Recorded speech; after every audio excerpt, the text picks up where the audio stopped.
Good morning friends, welcome to Energy Engineering classes. I am Professor V. Sushant Kumar, Department of Mechanical Engineering, Angadi Institute of Technology and Management, Belagavi. So today we will study about the draw system. The difference in pressure required to maintain the constant flow of air to discharge the gases through the chimney to atmosphere is known as draught. It's basically the pressure difference that we maintain to for the smooth flow of air and gases, so that we call it as draught. The function of draught is to supply required quantity of air through the fuel bed and to remove burnt products from the system. When the draught is created by the use of chimney only, it is known as natural draught. When the draught is created by any other means such as fan, steam or air jet or combination of both of these, then it is known as artificial draught system. Previous slide we have seen what is a draught system. Now let us look at what is natural draught system. Natural draught system is used in small capacity power plants. Natural draught system is created with the help of tall chimney. This may or may not be sufficient to overcome the losses in the system.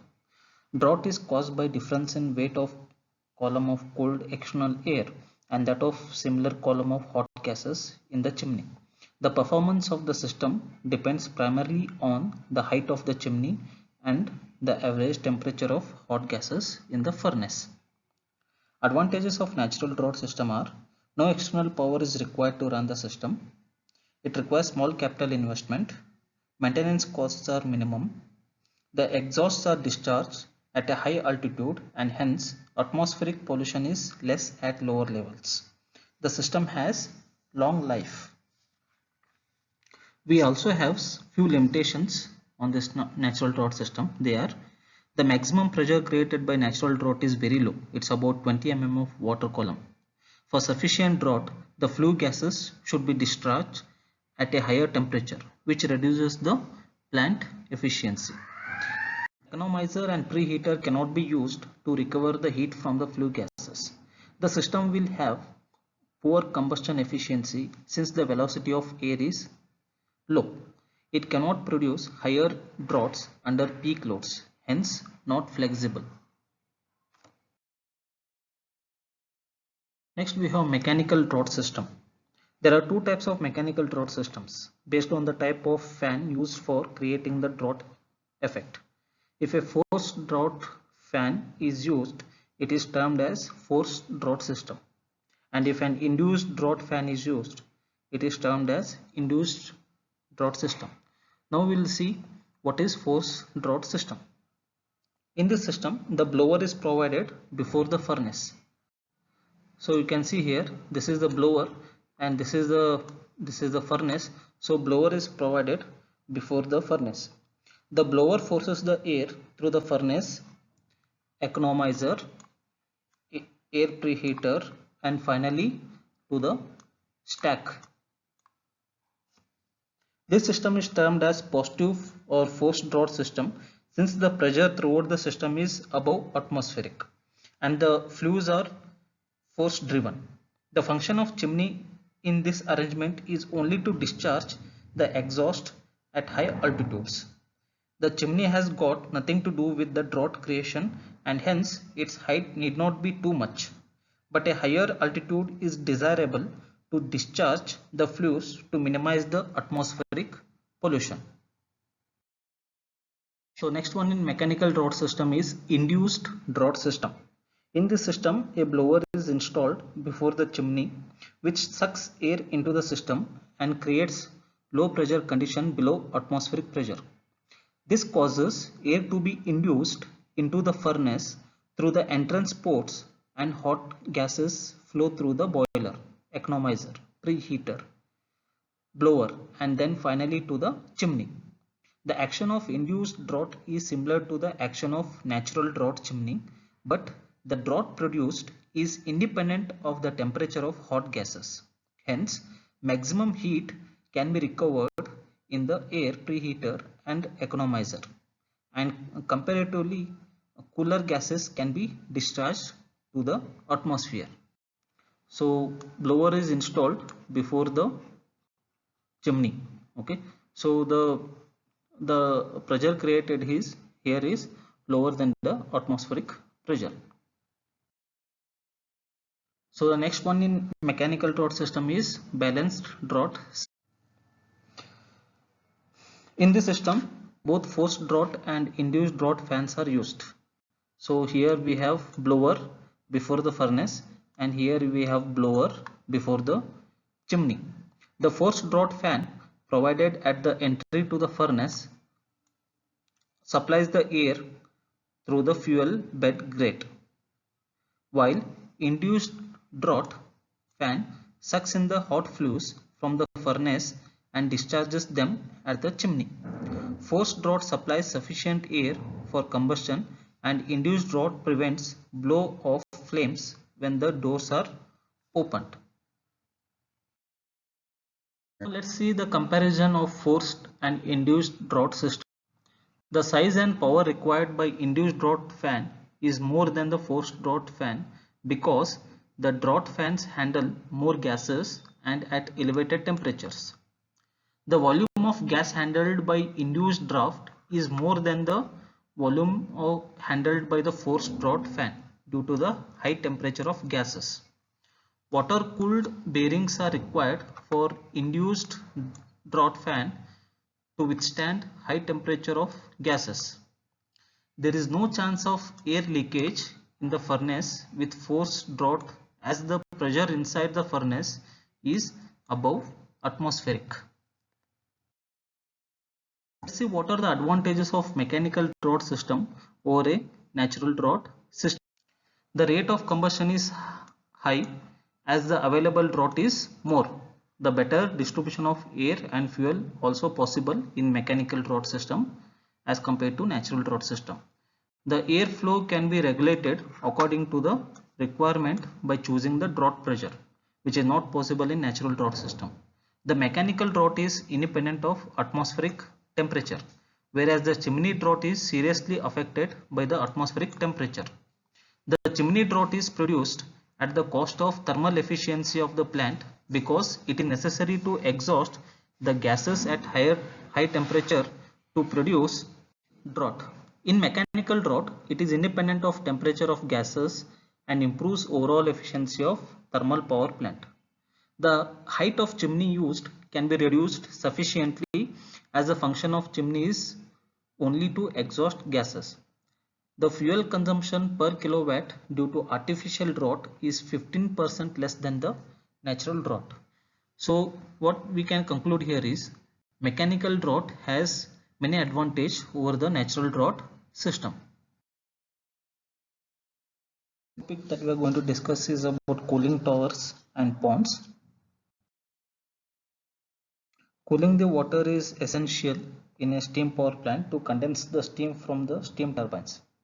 The quantity of cooling water required is too high that it cannot be let out after use. A 100 megawatt plant needs about 10,000 tons of cooling water per day. This necessitates the need for recirculation of cooling water. The used water absorbs heat from the condenser and cannot be recirculated unless cooled to a minimum temperature.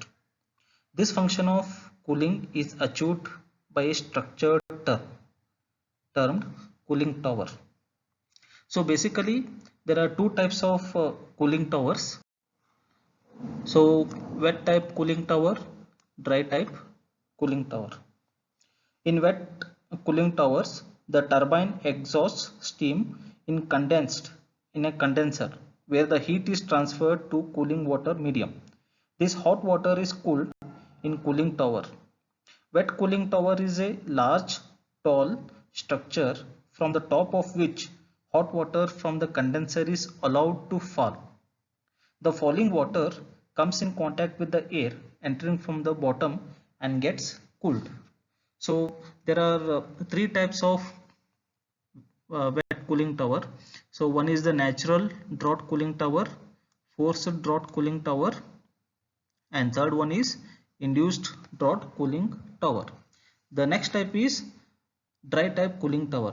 Either the turbine exhaust steam is directly condensed in the cooling tower or the hot water from the condenser is cooled in the tower. Such cooling towers are used in plants where sufficient cooling water is available. So there are two types in dry cooling tower. One is the direct type and second one is the indirect type. Cooling towers are built with either wood, steel or concrete. For large power plants, generally concrete structure of hyperbolic shapes are used because these provide efficient cooling and have high cooling capacities. The cooling towers can be either wet or dry type and also classified based on the type of air draught used to cool the water.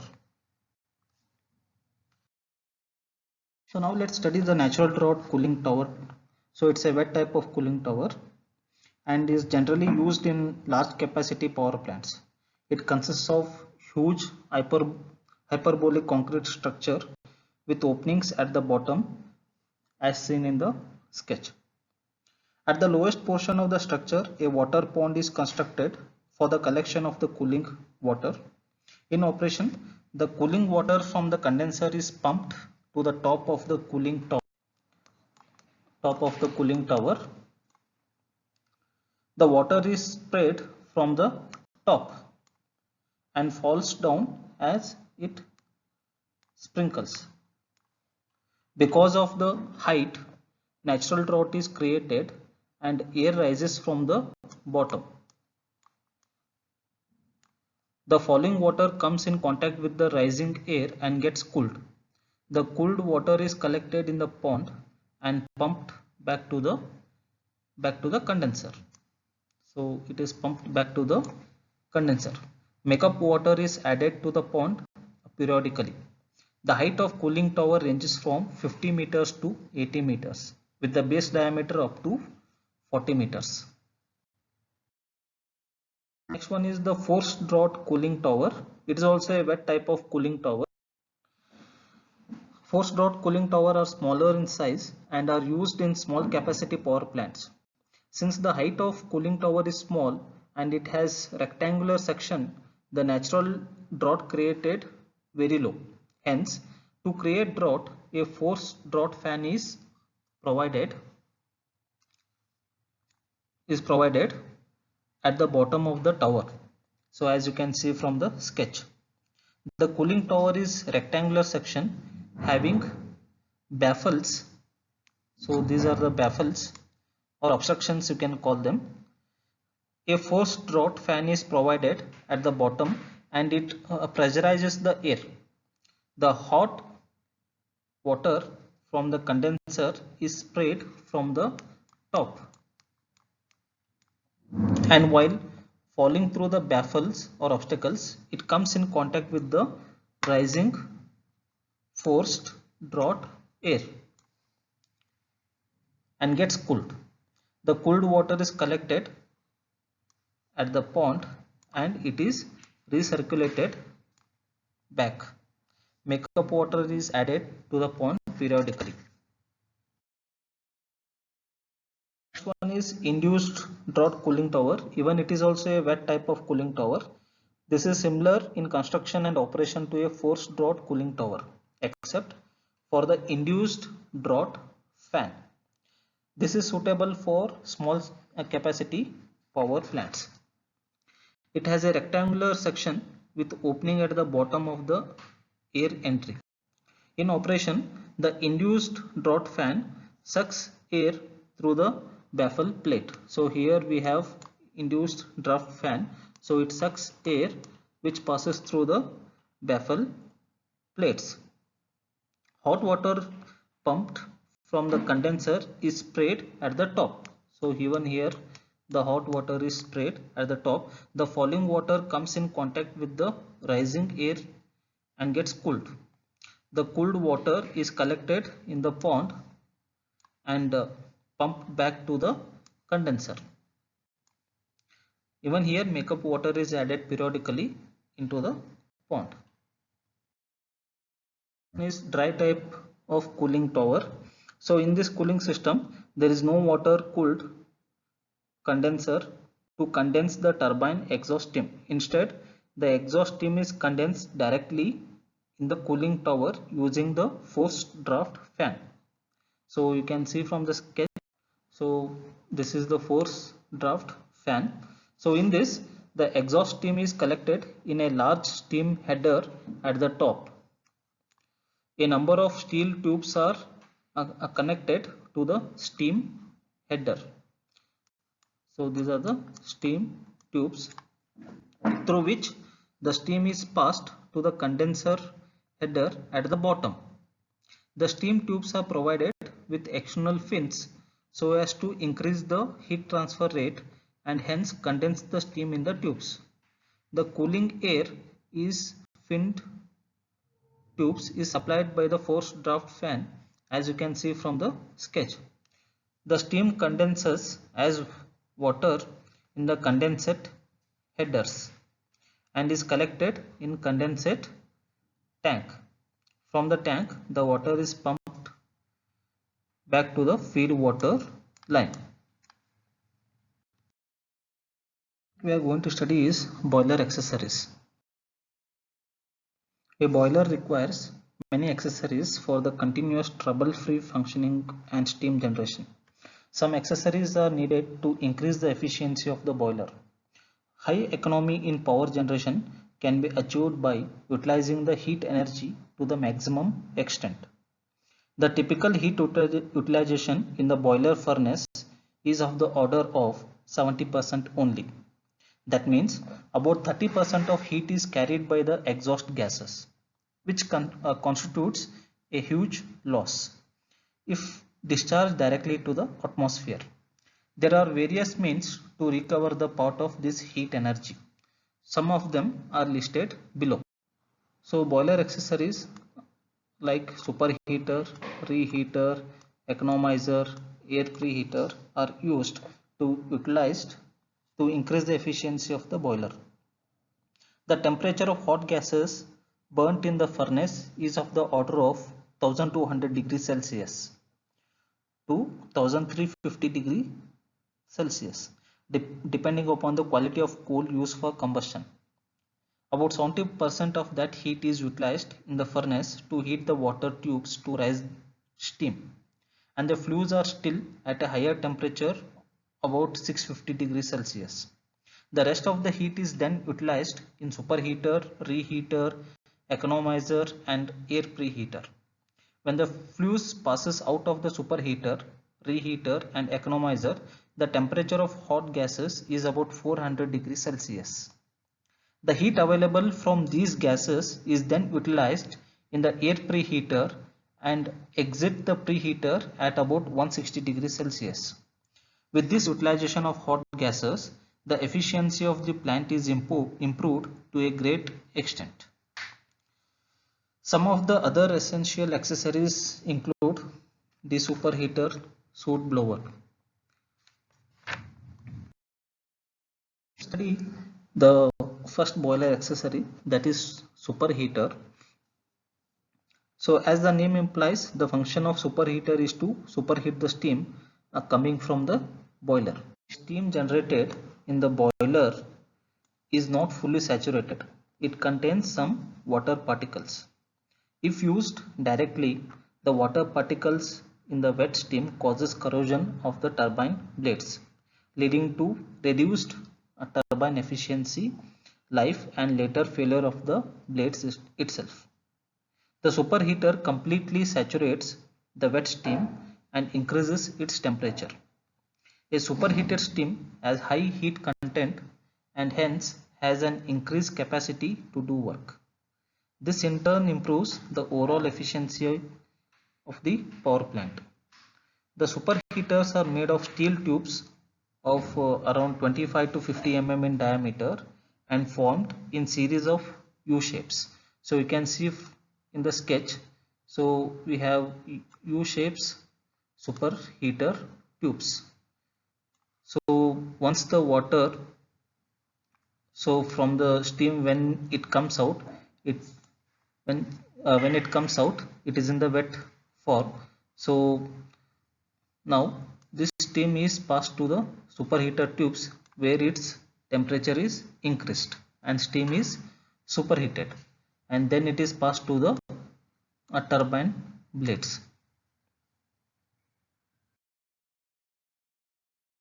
Is reheater. So reheater used in between high pressure turbine and low pressure turbine.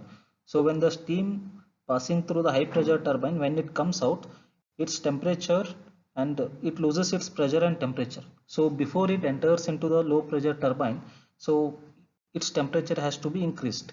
So it is done by the reheater. So this reheater is similar to superheater except that it adds heat to the steam coming out of high pressure turbine before being expanded in the low pressure turbine.